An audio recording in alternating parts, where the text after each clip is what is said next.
Well, it's Tuesday, the 9th of September 2025. Good evening and welcome to Science TV Prime News. My name is Chris Mololo. Our sign language interpreter is Wanjang Ngede, and these are our day's top stories. Deputy President Professor Kithure Kindiki has urged all road users to show respect and courtesy to Boda operators. Speaking at a public event on Tuesday, Kindiki emphasized the critical role of Boda riders, the critical role that Boda riders play in the country's economy.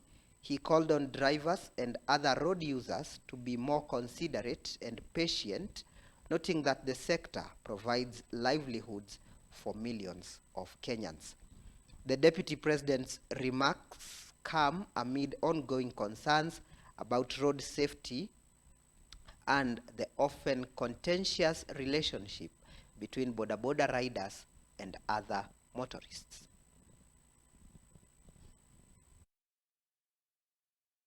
Wanaendesha pikipiki kiholela, wanatumia njia ambayo haikubaliwi. On a busy highway you do a dangerous high turn, ama unaingia barabarani bila kuobserve vile sheria ya traffic inasema. Unabeba abiria wengi kufika Siasi na hawana hata helmet. Sasa mambo haya machache ya wengine wachache ambao wanaharibu hii sekta, unawaharibia walio wengi ambao wangetaka kupata riziki kupitia hii sekta. Lazima tuwe watu wa kutii sheria. Itakuwa si vizuri mimi kama kiongozi kama sitawaambia ya kwamba baadhi yenu wanaharibia wengine kwa sababu ya kutotii sheria. Na mimi najua ya kwamba bodaboda ni biashara, na watu wengi katika bodaboda wanataka kutii sheria, kufanya biashara na kuhakikisha kwamba hawahatarishi maisha ya wale wengine ambao wanatumia barabara. Health workers across the country have issued a 21-day strike notice to the government, citing a failure to absorb staff hired under the Universal Health Coverage (UHC) program into permanent and pensionable terms. The Kenya Health Caucus, which unites various health sector unions, stated that the Council of Governors, that's COG, has frustrated the absorption process despite a parliamentary directive in the allocation of funds in the 2025-2026 budget. Speaking on Monday at the Kenya Union of Clinical Officers, KUCO headquarters, KUCO Secretary General George Gibore criticized the COG's recent declaration, calling it a disregard for lawful directives that has worsened the crisis for health workers. The unions are demanding that the government resolve the matter before their strike notice expires. Sisi si wageni nchini kwetu, tutatumia sheria zilizopo na tumeamua kwenda kwenye mgomo siku 21 zinazokuja kutetea haki zetu kama Wakenya wengine. Kwa sababu wameitisha mgomo kwa kupinga masuala ambayo yanatakiwa ku motivate healthcare workers, sisi tutawaletea mgomo.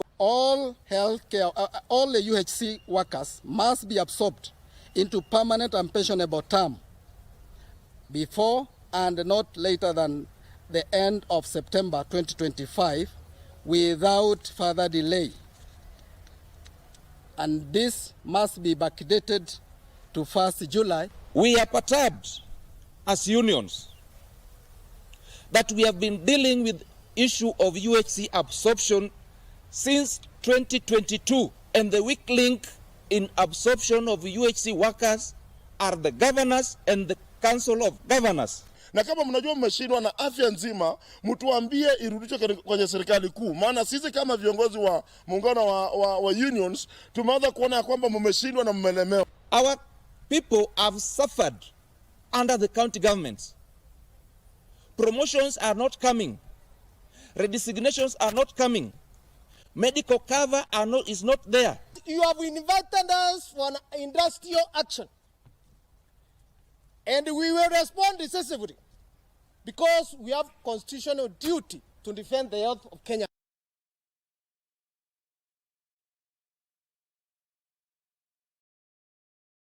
Elsewhere, Machakos County Governor Wavinya Ndeti has suspended 33 county revenue officers over alleged corruption, citing a commitment to dismantle what she calls entrenched networks of graft undermining public service delivery. Speaking at a press briefing on Monday, Governor Ndeti described corruption as cancer eating into the very core of service delivery and warned that her administration would not relent until every culprit is held accountable. The governor outlined several fraudulent practices allegedly carried out by the suspended officers, including underreporting of collected fees, diversion of funds, and the issuing of fake receipts and permits. The 33 officers were suspended with immediate effect and ordered to hand over the duties to their respective chief officers. Governor Ndeti stated that the names, along with those others still under investigation, would be forwarded to the Directorate of Criminal Investigations, DCI, and the Ethics and Anti-Corruption Commission, EACC, for further action and prosecution. These acts of misconduct not only betray public trust, but also undermine the integrity of our institution and the principles of transparency. We must shift the culture from one that demands corruption to one that demands integrity. We must build systems that reward honesty, not shortcuts. We must protect whistleblowers, not punish them. And thus, I urge you to support me in this fight.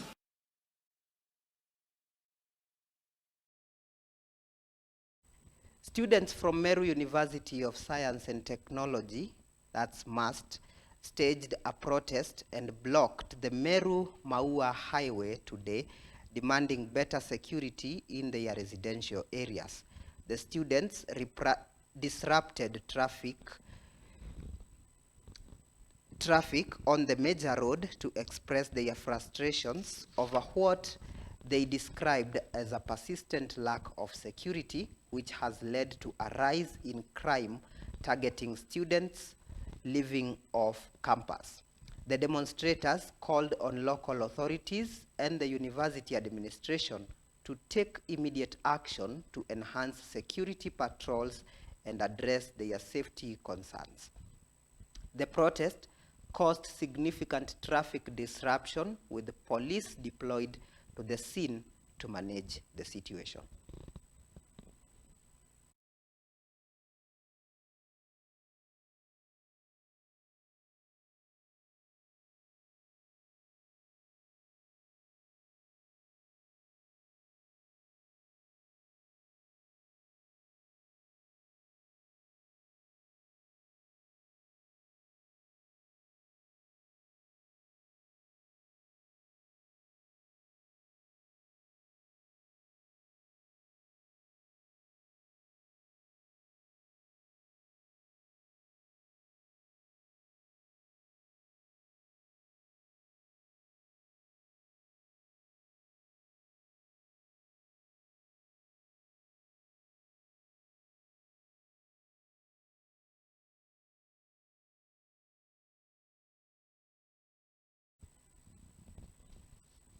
Now to some political matters. The Kenya African National Union, KANU, has officially unveiled its candidate for the upcoming Kariobangi North Ward by-elections. The party announced on Tuesday that it has nominated Peter Kariuki Ng'ang'a to contest this seat. The Kariobangi North Ward seat became vacant following the death of the area's member of county assembly. Ng'ang'a will be vying to win the seat on a KANU ticket in the mini poll. Tunaelewa shida za pale Kariobangi juu tuko ground. Tunaelewa in and out vile Kariobangi inaendelea.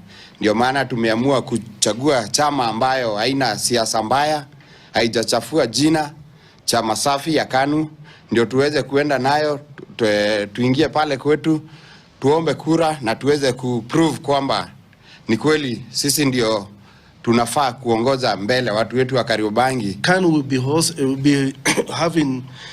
be participating in these by-elections all over the country. We are running as KANU, a national party, and we welcome all other candidates who want to join us in the by-elections that will be held this year. So the by-election of 27th of November is going to be a critical by-election and a litmus test as to test where Nairobi is going and what Nairobi wants to see in the future.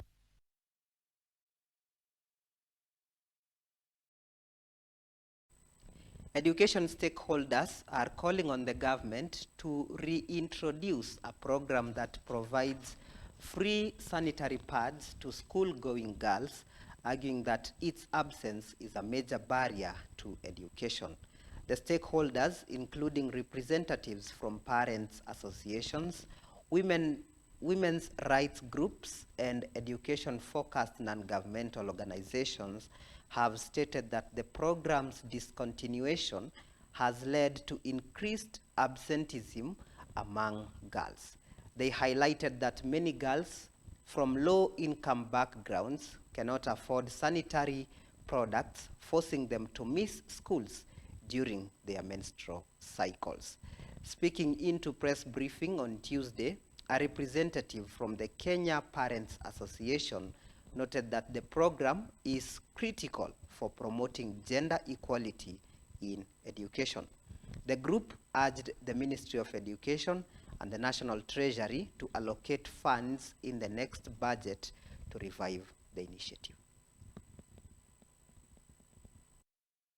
At Madari Primary School, teaching girls on menstrual hygiene and menstrual stigma, and also giving them some sanitary pads, because you find that a sanitary pad is a small item, but it makes a big difference. And when girls discontinue from attending their classes due to period poverty, we are having the challenge, and the girls are missing schools when the boys are attending, and that is where we have a big gap when it comes to marks, because you find when period poverty affects girls and they are skipping lessons, they're not able to catch up. The boy child feels left out. Like, for example, today when I came here, you find boys are querying their teachers, asking why they're not included. I wish to call upon the men leaders. Please embrace the boys, give them mentorship, and try and show them ways how to live, and even give them small gifts and give them hope in life, and show them that all is not lost. We have been having this problem of absenteeism in our classes because most learners don't afford to buy those things. And the last time we received these things was back in 2023 from the government. We have not yet received any other from them, or what we have been relying on well-wishers who have been coming to assist us from there because they also have love for our school.